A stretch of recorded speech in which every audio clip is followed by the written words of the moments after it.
tsara fa tara ny fanapahan-kevitra ny fitondram-panjakana nanafonana ny famerana ny vidiny lavanila farany ambany $400 tamin'ny alalan'ny didim-pitondrana ny 10 May 2024 lasa teo ho nisy olombavambahoaka ny Voahemara Edzar izay mametra-panontaniana raha noho ny fifidianana ho avy no antony nanafoanana io prix plancher io izay efa notaky ny mpisehatra amin'ny lavanila nanomboka ny taona 2012.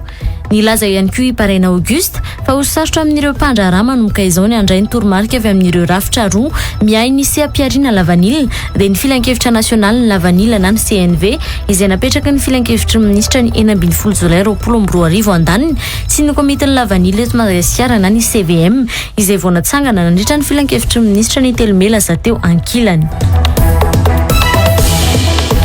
Tsy tokony rotsaka fidiana ireo kandida efa matsapa-tena fa mety ahazo aotra faingotiny isan-jato na iray isan-jato ny vato mba tsy ahitana kandida 30 mahery indray amin'ny fifidianana filoham-pirenena ho ny filohan'ny KMF Knoe Robert Namearson raha nanao valan-dresaka ho an'ny mpanao gazety. Dieny aty amin'ny fiodinana voalohany ho izy no efa tokony efa misy ny fifanantonana sy ny fifampiresahana eo amin'ireo kandida avy amin'ny fanoherana izay samy manakena ny fisiany fivangongon'ny fahefana eto amin'ny firenena raha efa fantatra kosa ny kandida ho atolotry ny mpanohana ny fitondrana ho ny KMF Knoe. Efa nahatratratra any amin'ny 20 ny fihetsehan-tany niseho teto Madagasikara omaly ary androany tamin'ny efatrora sasany nahenony ny olona maro ny fihetsehan-tany izay nahatratra 3 faingorota amin'ny marjefy Richter raha ny vaovao azo androany. Tsy mbola misy atahorana kosa nefa raha ho an'ny firenena toa ny Madagasikara ny sy ny fipoahan'ny volkano noho ny volkano hita eto Madagasikara izay saika mbola matory na maty avokoa saingy raha volkano matory mety tsy maintsy mbola ifo ihany saingy tsy mbola sarotra ny hamantarana ny ifoazan'ireo volkano ireo. Ho an'ny Antsipirihana vaovao vetrany ary misy tsy fity bibijery eo amin'ny ministeran'ny varotra sy ny fiadidinan'ny Repoblika matona nangana ny komity lavanila eto Madagasikara na ny CVM ny filan-kevitry minisitra ny alarobia fahatelo ny volana May lasa teo ho ny ministra ny varotra teo aloha Paraina Auguste. Ho sarotra ho an'ireo mpandraharaha mantso izy ny handray ny toromarika sy ny fitsipika amin'ireo rafitra roa miahy ny seha-piariana lavanila dia ny CNV andaniny sy ny CVM vao natsangana ankilany. Naneho ny koa nisy olombavambahoaka ny Voahemara fa sao noho ny fitoam-pifidianana efa manakaiky no antony nandraisan'ny fitondram-panjakana ny fanapahan-kevitra manafoana ny vidiny lavanila ambany indrindra ho $400 izay efa notaky ny mpisehatra ny lavanila nanomboka ny taona 2024. Tojo Rabefaritra sy Andry Rabesaotra ary Nansirana Efson sy tokony hainy narandrian-jatovo. Nofoanana tao anatin'ny didim-pitondrana no raisin'ny ministeran'ny varotra ny 10 May lasa teo ny famerana ny vidiny lavanila masaka ho $500 ho an'ny taom-panondranana 2024-2023. Ratsahevina dia nanomboka tamin'ny taona 2012 natongava ny filoham-pirenena Andrajoelina teo amin'ny fitondrana no nametrahana io vidiny lavanila farany ambany ho $500 io. Tsy nitsahatra nitaky ny anafoanana ny famerana ny vidiny farany ambany io ny mpisehatra amin'ny lavanila nanomboka ny taona 2024 saingy niziriziry hatrany ny ministra ny varotra ny Fandimby na ny ministra teo aloha Lantsora Kotomalala na ny ministra ny varotra amin'izao Edgar Razafindravay.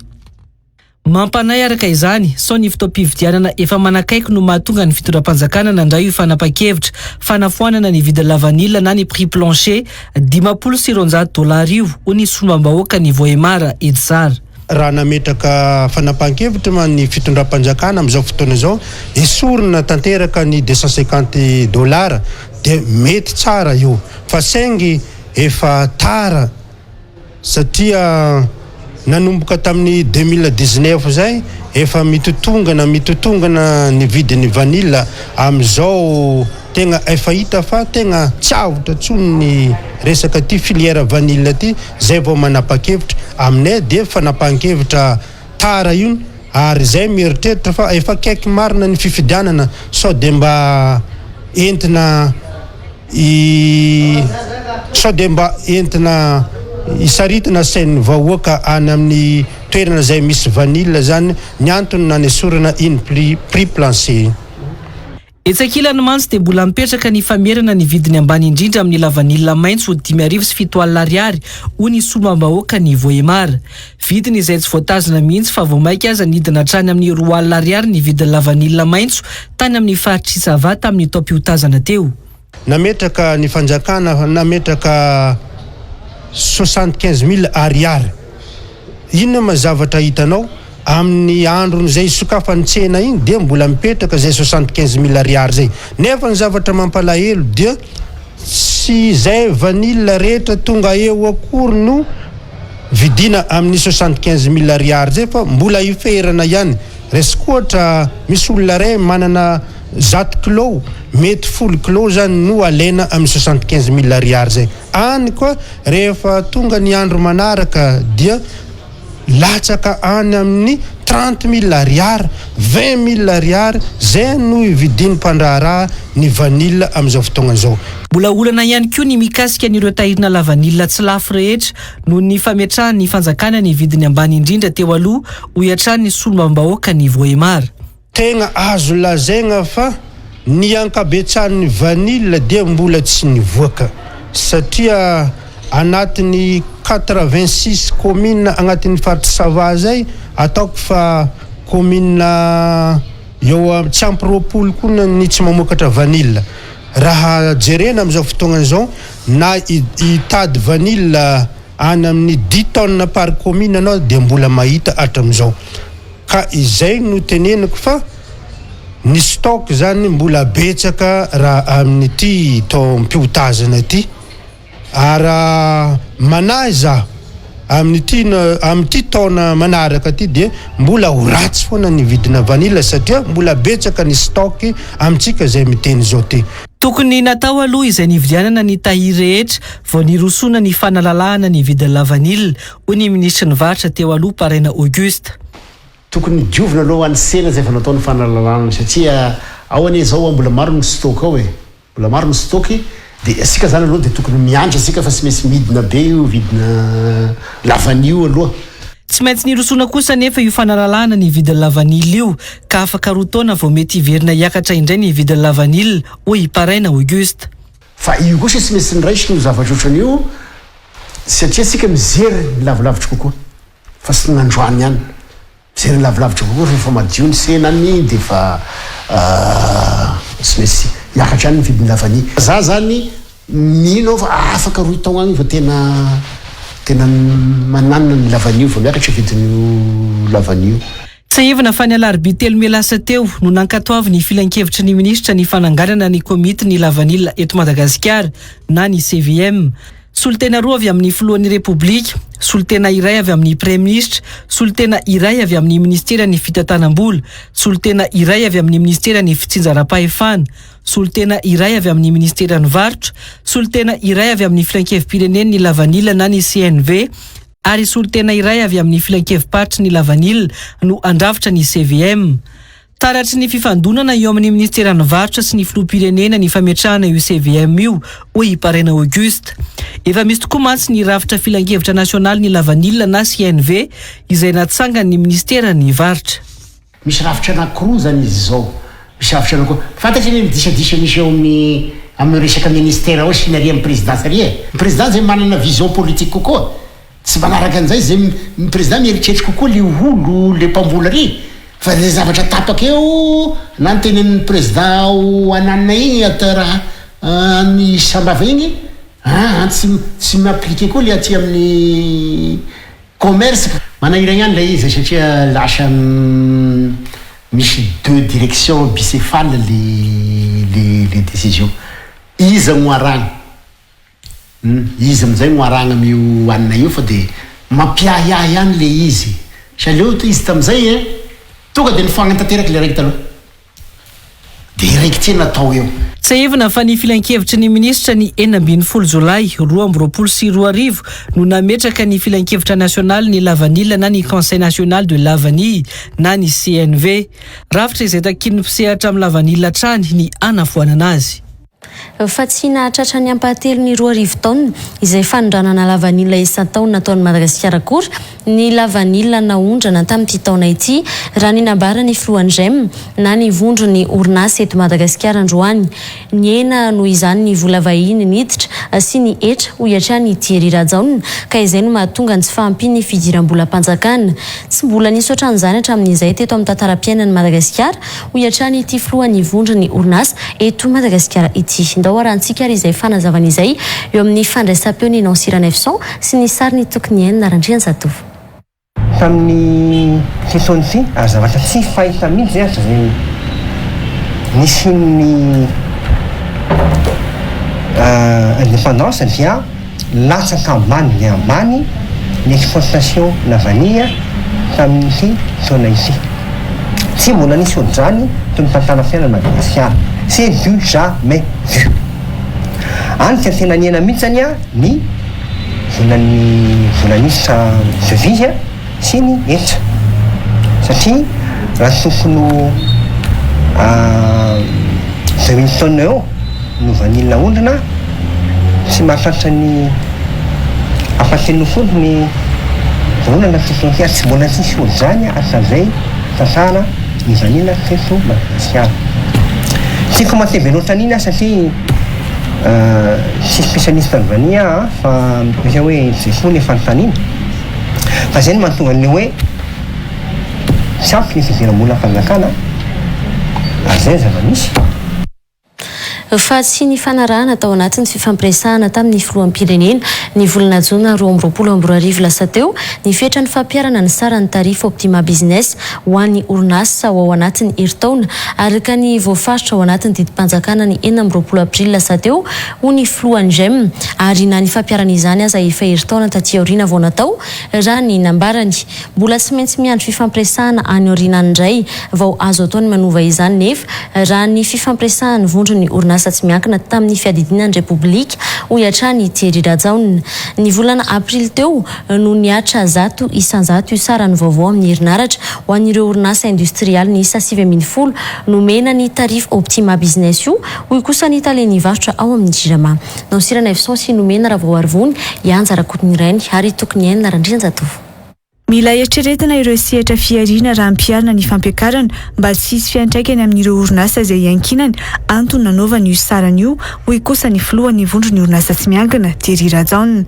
Nampalahelo ny tsy fandraisana andraikitry ny fanjakana sy ny ministera tamin'ny famoahana ofisialy ny didim-panjakana io izay efa natomboka nodiniana tamin'ny Jona 2024 ka voatery tsy maintsy niandry ny dinika manaraka niarana tamin'ny filoham-pirenena tamin'ity taona ity indray vao nampiarina ny tarifo Optima Business ho iatrany ny filohan'ny GEM. Ny nagatana zany dia ny hoe ary ny tena moa zany ny tenin'ny filoham-pirenena ary natao tao anatin'ny décret izay nivoaka tamin'ny herinandro fa efa polisan-jany zany ny fiakaran'ny vidiny filohan'ny anaratra ho an'ireo orinasa 710 ireo. Nafaneonanay kosa nefa ity dinika momba ny qualification orinasa stratégique efa nataonay niaraka tamin'ny filoham-pirenena tamin'ny herintaona tamin'ny mois de volana Jiona tamin'ny herintaona. Dia nisy communication verbale koa nivoaka tamin'ny mois d'août 2022 communication verbale izay voaka anatin'ny centre de conseil des ministres fa ny olana fotsiny dia verbale ilay izy fa ny texte manazavana izy tsy nivoaka mihitsy. Dia satria tsy nivoaka mihitsy ilay texte io izy Jirama hoe zany fa tsy voaka ny texte tsy afaka mampianatra zay.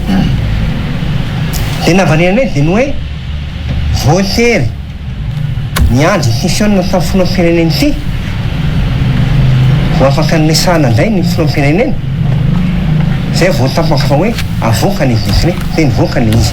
Tamin'ny volana April teo no niatra ho an'ny orinasa 710 araka ny voafaritry ny filan-kevitry ny ministra ny 24 April lasa teo io sarany jiro io hoy ny talen'ny varotra anivon'ny orinasa Jirama. Entreprise 710 no isitraka voafaritra isitraka an'izay tarif préférentiel amin'ny Optima Business izay hiatra manomboka ny factura ny amin'ny volana tamin'ny volana Avril teo ary mandritra ny herintaona. Ny Jirama tsy mifacturé ny mpanjifa hafa tsy izay nolaniny.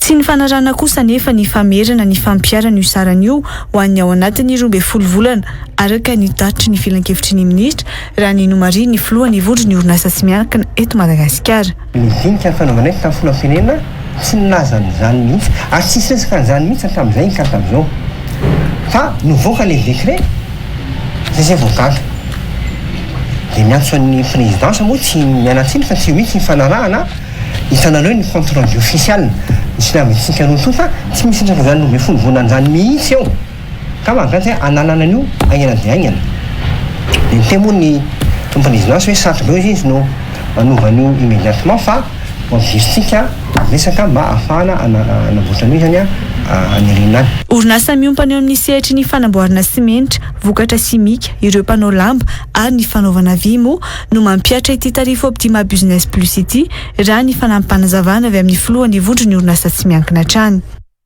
Roa faingo 500 ny aba sy ny etra azo avy amin'ny fitrandrana sy ny fanondranana Renakibonitany no arotsaka amin'ny vondrom-bahoaka itsinjaram-pahefana ary roa faingo 500 omena ny fanjakana raha ny tapaka nandritra ny fivoriana isam-bomiera ho an'ny volavolan-dalàna amin'ny feny Renakibonitany raha nambarandreo manam-pahaizana amin'ny sehatra ny Renakibonitany. Efa noesorina tao anatin'ny lalàna ifeny Renakibonitany ihany koa ireo izay tena mety hitera-doza ho an'ny sehatra ny Renakibonitany raha ny nambarandreo ambarana amin'ny sehatra amin'ny Renakibonitany ireo androany. Miantso ny solombavam-bahoaka sy ny loholona ho tonga saina ka andany io lalàna amin'ny feny Renakibonitany ihany koa ny filohan'ny federasion'ny Renakibonitany androany ary nanamariana fa efa marimaritra iraisana sy tombotsoa any rehetra ny fanovana izay nentina. Tojo Rabefatra eo amin'ny sariny Andry Rabesaotra. Nolanin'ny mpandray anjara tamin'ny asa-bomera momba ny Renakibonitany tao anatin'ny 3 andro fa hoarotsaka mivantana any amin'ny vondrom-bahoaka paritra itsinjaram-pahefana na ny CTD ny 2,500 ny aba sehatra azo avy amin'ny fitrandrahana sy ny fanondranana Renakibonitany ary ho an'ny fanjakana foibe ny 2,500 amin'izany. Mizara 10,100 avy noho izany ny tombony azo io ho ny filohan'ny fikambanan'ny enjeniera amin'ny Renakibonitany. Dia tao anatin'ny ady hevitra izy zany ny ady mafy ny mpandray anjara tao anatin'ny ady hevitra moa ny ady mafy ireo solombavam-bahoaka izahaiko hoe mba alao any fotony ny maro ifamadika zany hoe telo faingo 500 no any toerana fa ny tapaka tao anatin'ny ady hevitra dia misasaka zany hoe 2,500 ny aty amin'ny foibe dia 2,500 ny any toerana. Efa ezaka be ho an'ny mpandrarany nampiakatra ny vola aloha ho an'ny fanjakana ho 500 raha toa ka 200 izany tao anatin'ny lalàna amin'ny feny Renakibonitany teo aloha ho ny filohan'ny FOM. Mbola leso kanefa hatreto ny tena fahafahan'ny vondrom-bahoaka eny fotony tantana vola raha jerena amin'ny fahaiza-manao raha ny nambarany. Tsara mare atsika ao anatin'io fa tsisy ristorona ho raisin'ny commune nge raha tsy miodina tsara ny administration minière raha tsy misy mpandrarà ao anatin'izy mpandrarà tsy afaka izy raha tsy miodina tsara ny administration. Tsara ho mariana kely ange ao anatin'izy fa reny zao misy ristorona PDB tonga any amin'le commune efa mikadra fotsiny le maire satria lany le maire le vola izany zavatra zany mila vonina ave le maire mairie andray an'izany. Fanovana nentina noho izany tao anatin'ny lalàna amin'ny feny Renakibonitany io ny fametrahana kitapo manokana ho an'ny Renakibonitany eny fotony anampiana amin'ny fampandrosoana ny faritra sy ny commune ho ny manam-pahaizana momba ny Renakibonitany. Tombotsoa ho any ifotony zavatra ngezabe ary tena betsaka mihitsy ny tombotsoa izay nijerevana manokana ny any fotony hoe atao ahoana ny fampandrosoana ny fotony dia anisany zavatra ngezabe napetraka koa izy ity dia anisany ao anatin'io fond minier d'investissement social et communautaire io zao zavatra ngezabe ao anatiny dia hoe ny fomba fangalana vola voasoratra ao anatiny ny fomba fangalana vola dia fomba fandrotsahana vola arotsaka ny fotony dia any fotony mihitsy zany no mitantana ny vola zay mbola jerevana moa zany zay hoe au niveau régional sa communal izay mbola misy fandaminana koa zay satria hoe ny compte ny any amin'ny commune manahoana dia eo no jerevana. Efa alanenina farany sy ny fanarahany rehetra ny fanapa-kevitra noloanina tao anatin'ny asam-bomera nandritra ny 3 andro ho an'ny lalàna amin'ny feny Renakibonitany io ho ny filohan'ny FOM na ny federasion'ny mpandrarà amin'ny sehatra ny Renakibonitany. Ireo izay tena mety hitera-doza ho an'ny sehatra ny Renakibonitany no nesorina raha no mariany hatrany.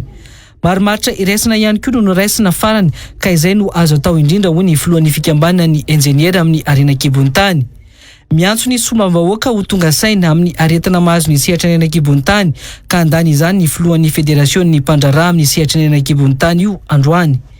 manao antso avy zany zay amindreo solombavam-bahoaka sy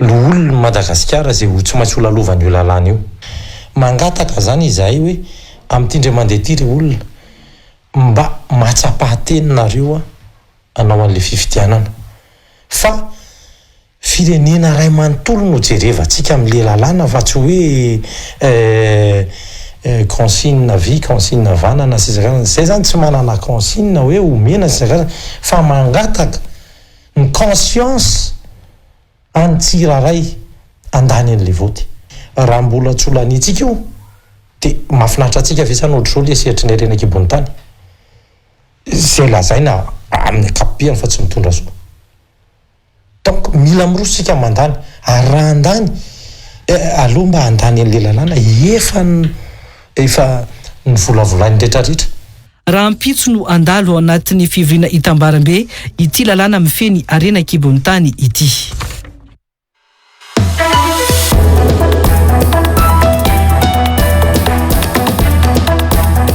Ovahiny fandarana l'invité du jour anio alakamisy fa 2 ny volana Mey taona 2024 aorin'ny fampahalalam-bavao amin'ny 6 ora alina eto amin'ny Real TV Madagasikara andriamato Patrick Raharmanana filohan'ny antoko politika vitantsika io iresaresaka makasika ny raharam-pirenena sy ireo vaovao mafana eto amin'ny firenena amin'izao fotoana izao ny fifidianana sy ny tontolo politika ary ny fitantana ny raha-mpanjakana sy ny toakarena anasananao ary narak'izany. Andriamato Patrick Raharmanana araka izany no vahiny Gasikara Fentso ao anatin'ny fandaharana l'invité du jour izay waranao aorin'izao fampahalalam-baovao izao fahotoizantsika kosa ny antsipriam-baovao tsy azo ferana ny fanohanana ny orinasa tsy miankina eto Madagasikara kandida iray amin'ny fifidianana saingy tokony atao anaty mangarahara izany ary apetraka mazava ny momba ny vola nomeny io hoy Thierry Rajaona filohan'ny vondron'ny orinasa eto Madagasikara efa fantatra mantsy raha nambarana fa mila tamberina ireo mpamatsy vola rehefa lany kandidata hoanana ka amin'ny alalan'ny fahazoana tsenam-barotra ao anatin'ny fanjakana no amerenana io vola io izay lasa anjakana ny kolikoly tokony amoaka ny didim-panjakana mametra ny fangarahara ny famatsim-bola ireo kandida amin'ny fifidianana noho izany ny fanjakana raha tena manana finiavana iroso amin'ny mangarahara hoy Thierry Rajaona filohan'ny GEM androany nandritra ny valandresaka nataony tamin'ny mpanao gazety naosirana efsonsy tokony haina randriana zatovy no mitatitra izay. Madagasikara no firenena isan'ny be fandaniana indrindra amin'ny fifidianana ho ny filohan'ny GEM na ny vondron'ny orinasa tsy miankina eto Madagasikara androany. Tsy azo ekena nefa raha toka ny mpanambola ihany no afaka handray anjara amin'izany fifidianana izany raha nambarany.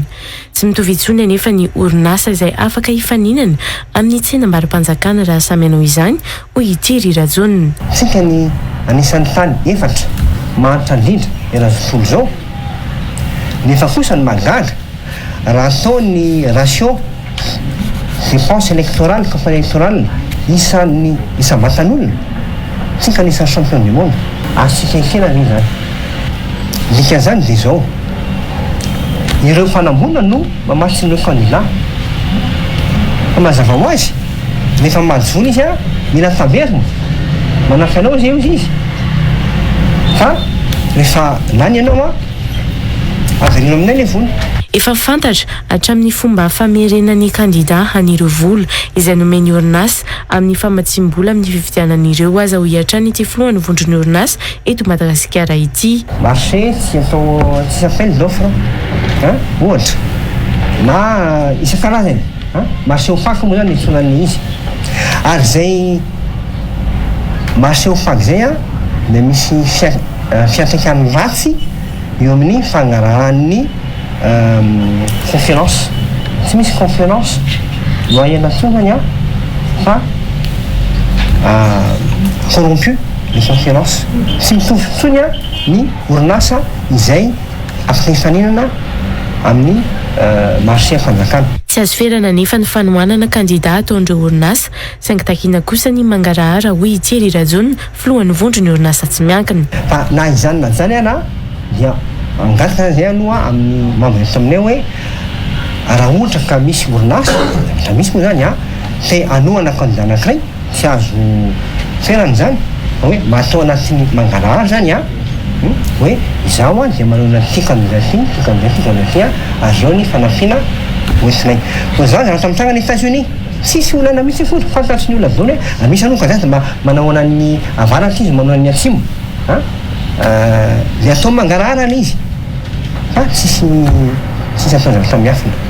Ny fampiarana ny lalàna tamin'ny 2012 mampiseho ny fangararana amin'ny famatsim-bola ho an'ny kandida notaky nivondry ny orinasa tsy miankina eto Madagasikara.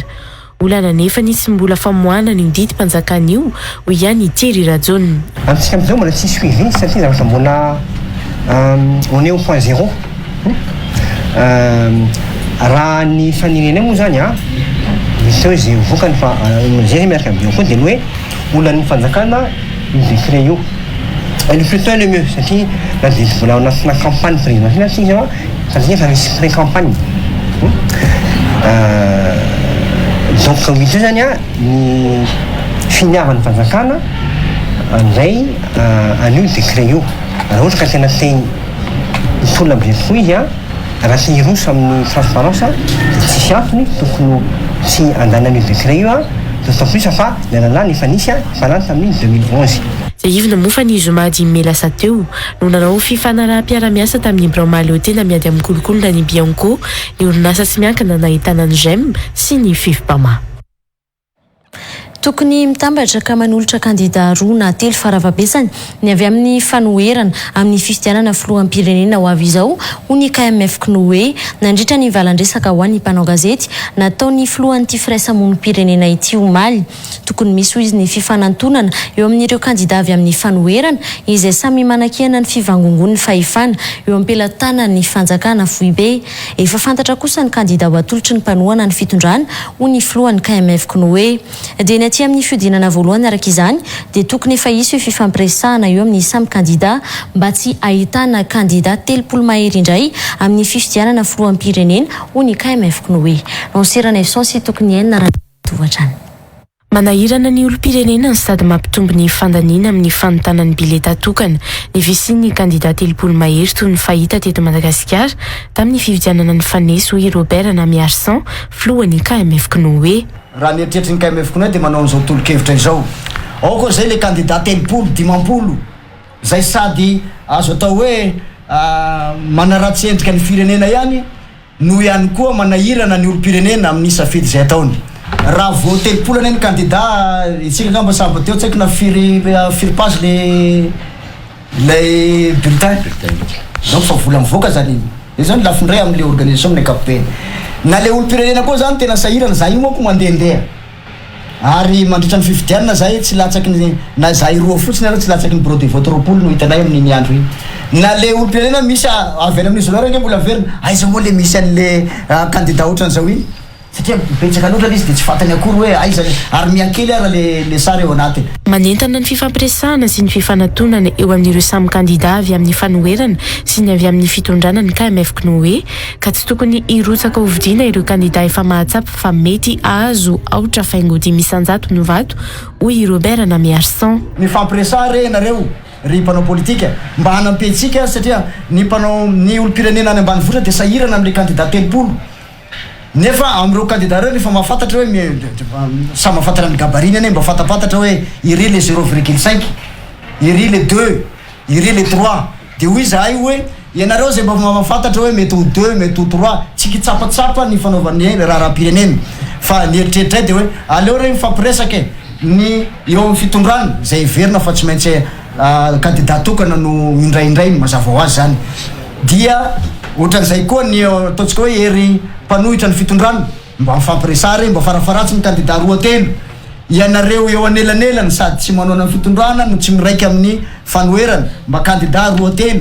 Azo tanterahana tsara ny fisian'ny fifanantonana sy ny fifampiresahana eo amin'ny fanoherana izay samy manakihana ny fivangongon'ny fahefana ty amin'ny fanjakana Foibe ho ihany ny KMF Knoe. Maninona kay raha fa manao exercice fampiresahana nareo tsy miandry ny deuxième tour vifampiresaka e fa leo ty amin'ny premier tour dia efa fantatra hoe andao rangatsika hiaraka fa rehefanao no tafavoakeo na andaotsika ramatoa hiaraka fa rahafainao tafavoakeo dia zao ny fandaminatsika. Za loha dia tena teny hoe nareo mpanohitra hitanareo zavatra tsy mety hoy nareo mivangongo ny fahefana hoy nareo tsy miaina mahina ke nareo tsy mifampiainy koa e mifampianona reo de mifampiresahana fa mba ho ajao koa le mpifidy ajao koa le nivony le mpifiditsika fa indraindray lasa izay mitenena ka manao bulletin unique tsika zany taverina indray amle bulletin multiple de mahita le bulletin unique sahirana le olona tsy sahirana le olona fa nareo maro loatra e. Nataony KMF no hoe ohatra moa ny firenendehibe toa ny États-Unis izay tsy misy kandida maro mandritra ny fifidianana. Tsy hoe famerana amin'ny demokrasia zany any États-Unis nge ngamba tsy misy firenena ataontsika hoe demokratika mihoatra ny États-Unis fa anakiroa ny azy samy mariky ny fahantrana ve fisian'ny kandida maro asa zay ngamba mety tsy voavalinay. Zay ivina fa ny isa 13 ny kandida androtsaka fidiana filohan'ny pirenena teto Madagasikara tamin'ny fifidianana tamin'ny 2014 raha nahatratra 13 ireo kandida ho filohan'ny pirenena tamin'ny fifidianana tamin'ny 2014. Fa tsy ilaina ny governemanta ny teteza mita izany ho ny filoha taloha Marc Ravalomanana. Raha misy mantso izy ny teteza mita izany tsy latsaky ny 9 bolana na 10 volana indray ny fametrahana ny rafitra rehetra ao anatiny. Mampijaly ny vahoaka ihany koa izany hoy Marc Ravalomanana. Sosokevitra narosony moa ny anatsarana ny lalam-pifidianana fa tsy governemanta ny teteza mita satria ny sy ny fifidianana ihany ho vahaolana ho amin'ity taona ity. Ny filoha aloha Marc Ravalomanana rehefa nanontany ny mpanao gazety teny Ivandry Alina. Nambinina Ravelo Arson sy tokony enina Randrianjatovo. Amafisy koa to fa izahay amin'ny atokotika Madagasikara ny remidema sy ireo mpanaraty rehetra dia manamafy fa ny siny ny fifidianana ihany ny vahaolana ary dia manoana tanteraka an'izany ary mangataka an'izany no tanterahana amin'ny farany ity taona ity. Ary resaka tamin'ny Union Européenne teo zao Madame Isabelle vao teo ny ambassadeur dia lasa koa izy hoe misy manodina hoe izy le resaka hoe lazany hoe tsika contre pour en l'élection tsika ary maniditsika an'izany fa tokony élection madio mazava manaraka tsara ny fetra iraisam-pirenena mampijaly vaoko enoy tsara ty raha misy an'izany teteza mity zany tsy latsaky ny 9 bolana na 9 volana mbola manao mise en place ndreo ministère ao anatin'ny gouvernement misy ministre apetraka zao dia mbola inome an'le secrétaire général izy DG hovainy daholo le directeur rehetra tsy latsaky ny any amin'ny 9 bolana na 10 volana zay ny expérience hita dia aveo zay vao mieritreritra iasa ko maninona fotsiny raha vaina fotsiny ny lalan'ny fifidianana tsaraina zay ny zavatra tokony hojerevana akaiky fa tsy ilaina mihitsy zany gouvernementa de transition zany. Fa tsy ny miavatory no manakihana ny fitondrana misy fa tsy zaka ny fanjakana ny maheno ny fitarainany vahoaka satria no tapenam-bava ny vahoaka hatramin'izay ho nisy olom-bavam-bahoaka Mamiaza Charlot izay voafidy tany Mananjary. Fanjakana tsy azo ametrahana fanamariana sy tsy azo ifampiraharana ihany koa no misy tao anatiny 4 taona sy tapany raha ny nambarany ity solom-bavam-bahoaka ny Mananjary ity hatrany. Namafisiny fa tsy misy afa-tsy ny fametrahana ny fitsinjaram-pahefana izay ampandroso ny isapatra amin'ny fanomezana teti-bolan'ny faritra ny vahaolana anavotana ny Madagasikara ary io rivo vaovao io no apetraka ny miavatoro. Tojo Rabe Faritra sy Andra Rabe Saotra. Fitarainana no ataon'ny vahoaka ao anatin'ny miavatoro raha ny nomariny ny solom-bavam-bahoaka ny Mananjary Mamiaza Charlot. Io filazana ny marina ataon'ny vahoaka io raha ny ambarany no zaka ny fitondram-panjakana. Averiko foana ho sy ny miavatoro no manakihana ny fitondrana misy fa sy zakan'ny fanjakana ny maheno ny fitarainany vahoaka ao anatin'ny miavatoro satria ny vahoaka malagasy hatr'izay dia ny tampenam-bava natao fitsindrofalavo zay miteny dia gadraina zay maneho hevitra dia amronana dossier zany nge ny zavatra ny aignany vahoaka malagasy tao agnatin'ny 4 taona sy tapany fanjakana sy refesy mandidy fanjakana sy azo ametrahana remarky fanjakana sy azy fampirarahana na ifampiresahana akory dia izay maharary avoaka ny vahoaka zay sy zakany ilay fitondrana dia sy hitany ny anaovana ny vahoaka zay maneho hevitra dia ny miavatoro no enjehiny. Tsy misy afa-tsy ny fitsinjaram-pahefana no vahaolana eto amin'ny firenena hoy ity solom-bavam-bahoaka ny Mananjary ity. Ny miavatoro dia mitondra ilay rivo-baovao antsoina hoe décentralisation zay ny filoha Philibert Siranana no nametraka an'izay décentralisation effective zay farany teto Madagasikara. Io ny heverinay miavatoro fa tena isan'ny vahaolana agnavotana ny Madagasikara satria diso mivangongo ampelatanan'olombisy loatra ny fahefana eto Madagasikara hanika lasa tsy misy lanjana ny atao hoe faritany amin'izao. Ny faritra apetraka fosiny fa saingy ny vola omena ny faritra sy ahafahan'ny faritra mampandroso le faritra iadidiany. Tsy hitondra fampandrosoana ho an'ny faritra raha ny nomariny ny fanomezana teti-bola 200 fotsiny ho an'izay fampandrosoana isam-paritra izay. Raha ny teti-bola ankehitriny regny fotsiny hoe 2 milliards ariary nefa mbola sy azo mbola misy faritra BDP sy mahazo an'ilay famasina. Raha ny teti-bola lanina ao amin'ny anteny mera-pirenena nge dia eo anelanelany 10 000 milliards à 15 000 milliards d'ariary. 2% ny vola ny teti-bola fotsiny ene no atokana ho amin'ny décentralisation amin'izao fitondrana zao. Efa maro ireo resy lahatra amin'ny fametrahana ny fitsinjaram-pahefana tena izy ho hiatrany ny solombavambahoaka ny Mananjary. Fa niara-ny asa tamin'ny mpitondra fanjakana malagasy hatrany ny maso Britanika miasa sy monina eto Madagasikara tao anatin'ny taona maro teo amin'ny lafiny rehetra saingy niompana kokoa tany ny lafiny fampianarana sy ny fiarovana ny tontolo iainana sy ny fanatanjahantena no tena ny bahatoerana ho ny filoha Marc Ravalomanana nandritra ny fiara amin'ny fety omaly teny Ivandry no ny fametrahana ny satroboninahitra ny mpanjaka Charles III natao ny sabotsy sy lasa teo. Nanasa ireo solo tena mpanjakana samony pirenena ary mpanao politika mpanohatra sy pomba ny fitondrana ihany koa ny maso Britanika nanatrika izany ho an'ny omaly. Mikaela Andrianjaka sy tokony iainina Randrianjatovo. Zava-dehibe amin'ny firenena Britanika ny fametrahana ny mpanjaka ary isan'ireo firenena mandala ny fanjakana mpanjaka io firenena Anglisy io. Niara-ny asa ary nisan'ireo masovo nitondra ny anjara birikiny tamin'ny lafiny toe-karena ny fanatanjahantena ary ny fampianarana ny firenena Anglisy ka tokony hotohizana ireo fiara-miasa ireo. Mitohy hatrany ihany koa ary ilaina ny fiara-miasa amin'ny masovo Britanika hoy ny filoha teo aloha Marc Ravalomanana.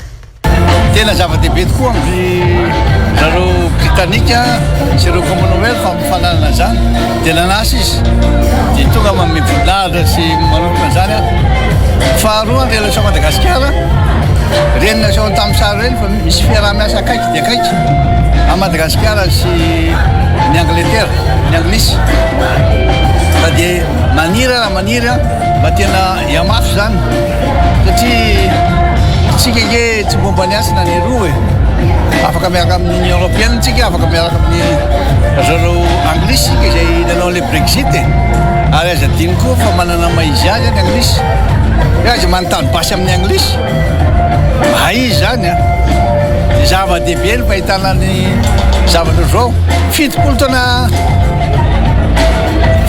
zao no misy zany fametrahana korona ny mpanjaka zany ka sy dia hipiry amin'ny fiainana nahitany zany dia matoka hoe mba da andeha any ary nanaovako mihitsy ny tena mendrika sy misazy azy tsara dia Tontosa omaly teny amin'ny masovo Britanika Ivandry moa ny lanonana amin'ny fankalazana izay nanaovan'izy ireo fiara amin'ny fety taoriana ny fametrahana ny satroboninahitra ny mpanjaka Britanika Charles III izay napetraka tamin'ny fomba ofisialy ny sabotsy 9 May lasa teo ka omaly no lanonana nankalazana izany ho an'ny teto Madagasikara.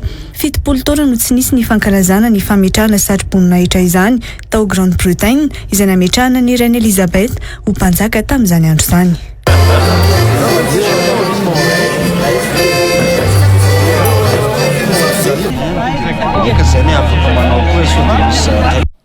Fatombony ho an'ny toe-karena Madagasikara ny fananany sistany ho ny sekretera jeneraly ny komisiona maniran-tany ny fadiseranana nandritra ny fanokafana ny fivorian'ny filankevim-pitantana ny fadiseranana aty amin'ny faritra atsinanana sy atsimon'ny Afrika. Natao fanatsarana ny fahaiza-manao ny fadiseranana ny fivoriana izay raisin'ny Madagasikara ka firenena miisa 420 sy delegasiona maherin'ny zato no mandray anjara amin'ny fivoriana ho ny tale jeneraly ny fadiseranana izay nanambara fa manandanja ho an'ny Madagasikara sy ny fadiseranana malagasy ny nandraisan'izao fivoriana izao. Nomena raha vao arivony sy anjara kotonorainy. Ahafana manamafy ny fifandraisana amin'ny sistany Madagasikara ny fifanankalozana natao mandritra ny fivoriana iraisan'ireo firenena aty amin'ny faritra atsimo sy atsinana ny Afrika ho ny sekretera jeneraly ny komisiona maniran-tany ny fadiseranana androany. Renforcer la connectivité aux frontières parce que Madagascar c'est un pays au milieu de l'Afrique et comme déjà expliqué c'est la zone de libre-échange du continent Afrique c'est une potentiel grand potentiel pour l'économie globale. Zava-dehibe ho an'ny toe-karena sy ny fadiseranana malagasy ity fivoriana ity ho ny tale jeneraly ny fadiseranana. anatin'izay koa ny ara-ekonomika satria maherin'ny zato ireo délégation tonga manatrika an'ity fivoriana ty dia raha tsika malala amin'izay ny contribution économique zay hoentin'ny fivoriana ary ho an'ny fahatiranana manokana moa dia ahafahana mitondra ary mizara ireo fanatsarana rehetra zay natao amin'ny fahatiranana zay anisany ho atao modely ety amin'ny faritra misy any ezazany dia afaka mizara koa amin'ireo douane membre anatin'ny eza ireo. No mafisiny fa mampiakatra ny fahitana ny Madagasikara sy ny fahatseranana malagasy ny fandraisana ny fivoriana dia ny 2020 izay ahitana ny fandraisana anjara n'ireo firenendehibe. Ny visibilité ngamba no resako azy ho an'ny douane malagasy ho an'ny firenena malagasy satria raha ohatra ka misy an'ireo firenena 2020 ireo zay mivory ety amintsika ty ary PDB ny firenena goavy nord Afrika. Hoentina ny Bruxelles amin'ny volana Jona mandritra ny fivoriam-be iraisam-pirenen'ny foibe mpitantana moa ny tapaka mandritra ity fivoriana ity raha ny nambara ny tale jeneraly ny fahatseranana malagasy. Fa tsy inona ny fipoahana ara-volkanika sy ny horohorontany mahery vaika eto Madagasikara atoato ho ny mpianatra pikaroka momba ny fihetsehan-tany androany manoloana ireo horohorontany reto atoato. Itasy vakinakaratra manjakandrina ireo amin'ny ankapobeny no faritra ahitana fikorotana ny tany raha ny fanazavana nomeny hatrany ho an'ny omaly fotsiny efa 120 ny hetsika ny tany raha ny tatitra azo hatrany ho an'ny androany kosa tamin'ny efatrora sasany ariva teo no nisy ny horohorontany tamin'ny marjefy 2.3 amin'ny Richter. Nomena raha vao arivony sy anja rakotiny rainy. Tao itasy avokoa ny foibe n'ireo horohorontany tranga nanomboka omaly alarobia 12 Mey raha ny fanazavana voaray avy amin'ny fitoerana misana ny fanaramaso ny fihetsehan-tany androany. Tsy ireo ihany nefa raha ny vaovao azo ny fihetsehan'ny tany miseho io fa saika misy isan'andro. Faritra iny efa faritra sismika mihitsy aktiva zany no fahy amin'ilay izy dia misy séisme foana raha ohatra hoe ny historika ny maly fotsiny zao no hitanay eo efa mahafeno page restapany mety hoe plus de vingtaine séisme ngamba no anatin'ny ray andro dia amin'ny sismika active anazy dia toerana be fay ilay izy dia raha ohatra zany hoe misy fay anankiray mihetsika dia iny fay iny horohorontany iny mety tsy stable fay hafa dia mety hiteraka horohorontany ilay fay hafa dia ohatrany hoe manao cycle manao boucle ilay izy mandrapa stable le fay indray dia mipetraka kely indray aloha izy. Any amin'ny faritra Itasy vakinakaratra no tena tafiditra ao anatin'ireo faritra ahitana volkano ankoatra ny any Tsimininosy ho hiatrany ity mpampianatra pikaroka momba ny fihetsehan-tany ity. Tsy mbola misy kosa nefa ny volkano fo ho an'ny eto Madagasikara raha ny nambarany. Fa zany hoe ny âge le izy ny taonan'ilay zone volcanique Itasy vakinakaratra zany zao no azo lazaina hoe récent indrindra dia zany nefa tsy midika hoe actif ny volcan eo efa betsaka ny recherche natao nefa mbola tsisy manamarina hoe actif ny volcan eo fa ny azo tenena aloha tsy mbola volcan le izy fa fay no active dia fay no mihetsika isan'andro mahatonga le tany miovitrovotra fa tsy volcan. Raha ny atao amintsika aloha tsy mbola misy active fa na matory na maty dia raha matory izy dia mety hoe mbola hifondra androany fa tsy fantatra hoe roviana satria sarotra be ny amaly an'izany. Tsy fantatra mialora ny nambarany ny fisian'ny fihetsehan-tany ary tsy azo ialana ihany koa. Mbola tsy atahorana be tahaka ny toa ny any ivelany fitrangany ny horohorontany eto Madagasikara ho hiatrany Irina Andrianasolo. Mpianatra eo anivon'ny Institut Observation de la Géophysique arahy maso isan'andro ny toerana ahitana io fikorotana ny tany io raha ny nambarany ity mpianatra manokana momba ny toetany ity. Tamin'ny taona 2014 araka ny vaovao voaray no nahitana ny horohorontany nahery indrindra teto Madagasikara ho an'ny androany tamin'ny 4 sy sasany tolakandro no nisy fihetsehan-tany izay nahatratra 3.3 tamin'ny marjefy ny Richter. Omaly kosa intelo no nisy izay fihetsehan-tany izay.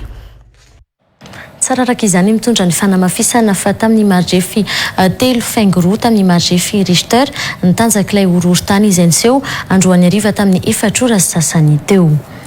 Fararaka teo amin'ny fiodinana voalohany ho an'ny fifanitsanana amin'ny fiadinany amboara irantany ho an'ny taranja judo teo amin'ny sokady senior latsaky ny 70 kilao i Lorara Soanaivo judokat malagasy niatrika ny fifaninanana natao tao Doha Qatar androany lavo indro ary nanao atsona intelo tao anatiny 2 minitra izay izy rehefa nifandona tamin'ilay teratany Bosniak andrandraina kosa i Aingo Ramiandrosoa ho an'ny rampitso amin'ny fandraisany anjara ao anatin'ny sokajy mihoatra ny 70 kilao taorantsika ny andindinizay ary Niintsana teo amin'ny fifandonana voalohany tamin'ny Alexandra i Lorara Soanaivo judokat malagasy androany ho an'ny fiadinany amboara irantano any judo sokajy senior latsaka ny 70 kilao nanao adisona intelo tao anatiny 2 minitra ny atombohan'ny fifandonana tamin'ity judokat Bosniak 20 taona ity izy raha ny teo ambony tatami hita ho nanatombony tamin'ny alavany Alexandra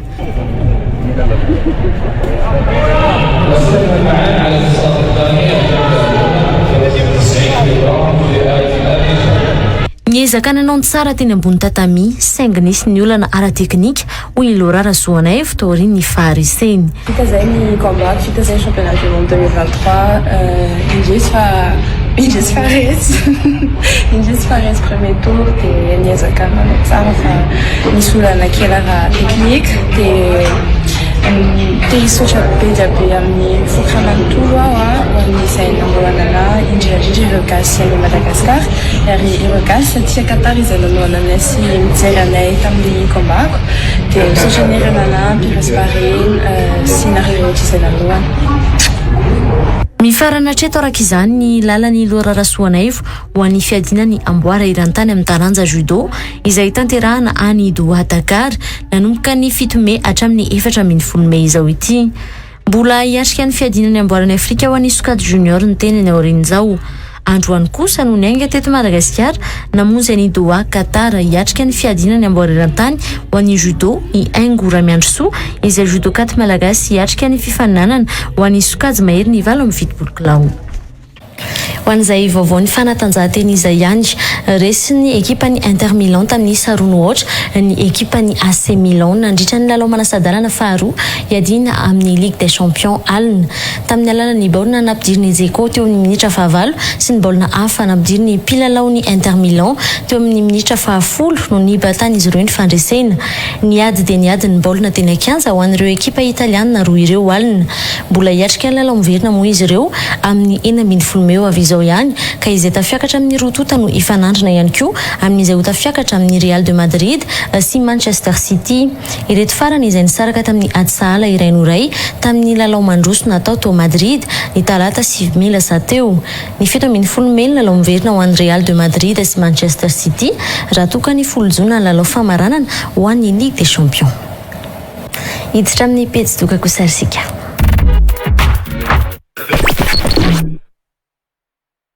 Manambahiny indray ny sapan'ny fampahalalam-baovao amin'ny tian'ity resadresaka manodidina ny tontolon'ny aingo ny taovolo sy ny taresika amin'ny Pretty Angel samy miaraka amintsika ity Fanny Alexandre miarabanao ary tonga sao tanatin'ny fampahalalam-baovao. Miaraba ny mendrika dia miaraba antsika rehetra ny tokantrano rehetra.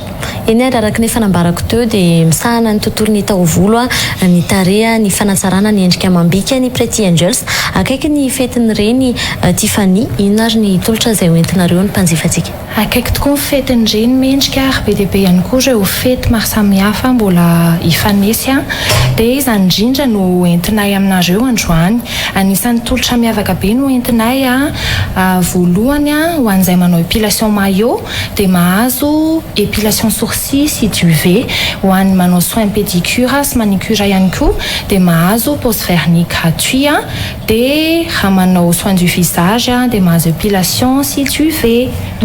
Tolotra anankitelo efatra moa zany no nambarany Tiffany ho an'izay fetiny reny sy ny fetiny Pentecôte izay rovina ary no manan-kery izay tolotra hoentin'ny Pretty Angel izay.